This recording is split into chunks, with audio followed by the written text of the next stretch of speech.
Joseph de la Capelle, catholique et légitimiste. Nous sommes le 23 septembre, donc depuis quelques jours, la reine d'Angleterre est enterrée. Donc je voulais revenir sur les cérémonies. Donc c'était absolument magnifique. Que ce soit les costumes, les chevaux, le corps sur le cercueil sur un fût de canon, etc., avec le drapeau dessus, etc. Les cérémonies en Écosse, magnifiques. Mais c'est très curieux, la couronne d'Angleterre, la reine était sacrée, etc. Mais pas une messe, pas une messe. Et la procession du cercueil de la reine, il y aurait eu en tête, plutôt qu'un bouc, ce serait mieux qu'il y ait le Saint-Sacrement, quoi.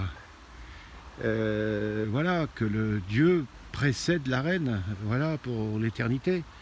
Et puis la pompe, les cérémonies avec tous les chefs d'État, etc., tout ça a été regardé par 4 milliards de personnes.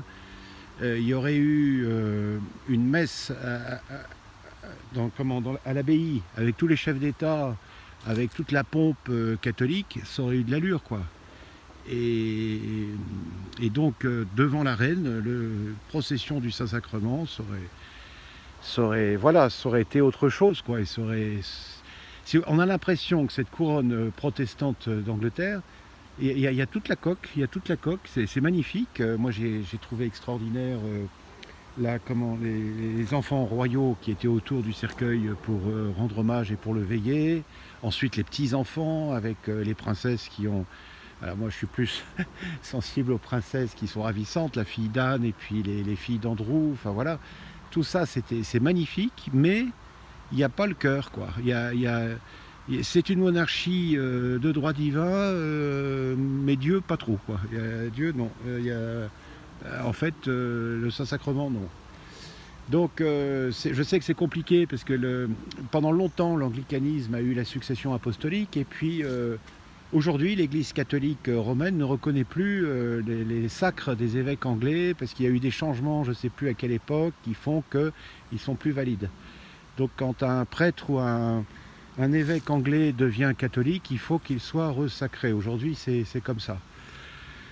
Donc bravo, et la reine, que Dieu ait pitié de son âme, et puis elle a fait pour l'Église catholique, il y a eu des choses qu'elle a permis qui sont extraordinaires, parce qu'au moment du concile, elle a permis le décret Agatha, qui a permis à de nombreuses églises, paroisses catholiques en Angleterre de continuer à avoir le rite extraordinaire. Donc il y a eu une attitude du Royaume-Uni extraordinaire à ce moment-là, grâce à Agatha Christie, qui était pratiquante moyenne. Enfin bon, voilà, mais elle aimait beaucoup la messe traditionnelle et elle a fait toute une association pour défendre la messe traditionnelle.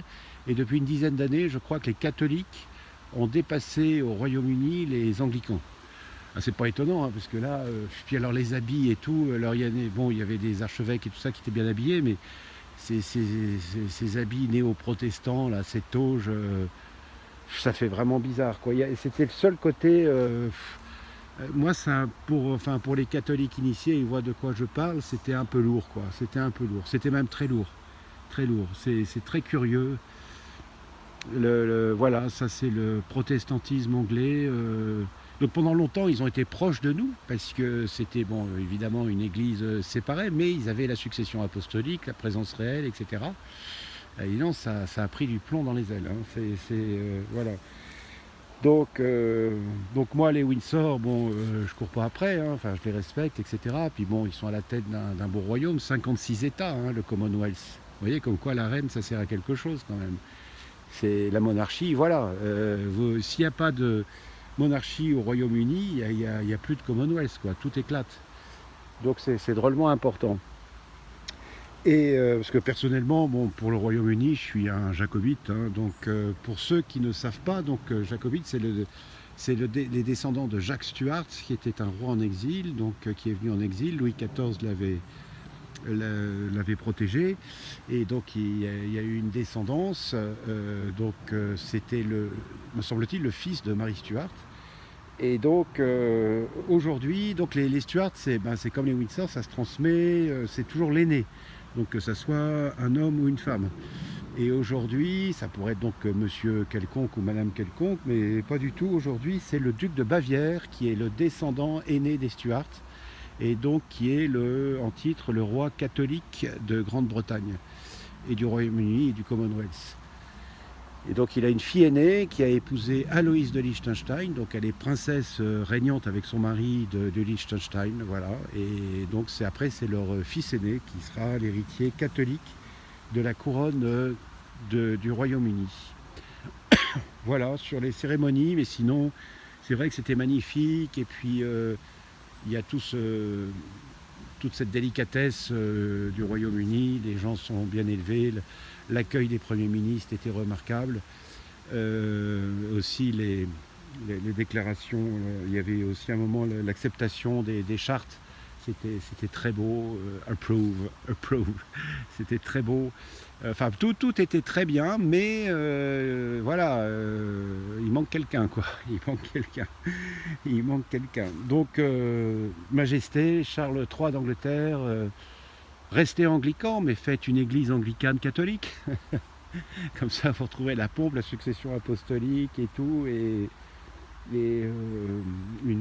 un grand Royaume-Uni du Commonwealth qui défend la Sainte Église catholique et beaucoup moins les clubs, par exemple. Voilà, on sait que vous êtes assez impliqué, la couronne d'Angleterre, sur certains clubs aux États-Unis, enfin les clubs de franc-maçonnerie et tout ça. Faut défendre la Sainte Église catholique, c'est ça qui est le mieux. En tout cas, on prie pour le Royaume-Uni, pour tous les États du Commonwealth, et puis et surtout évidemment pour la France. Tous les saints et les saintes du Royaume-Uni et du Commonwealth qui êtes au ciel ou au purgatoire, priez pour nous. Tous les saints et les saintes de l'univers qui êtes au ciel ou au purgatoire, priez pour nous. Tous les cœurs angéliques, protégez-nous. Notre-Dame de France, Notre-Dame du Royaume-Uni, Notre-Dame de Boulogne, priez pour nous. À très bientôt à tous. Deus et Rex.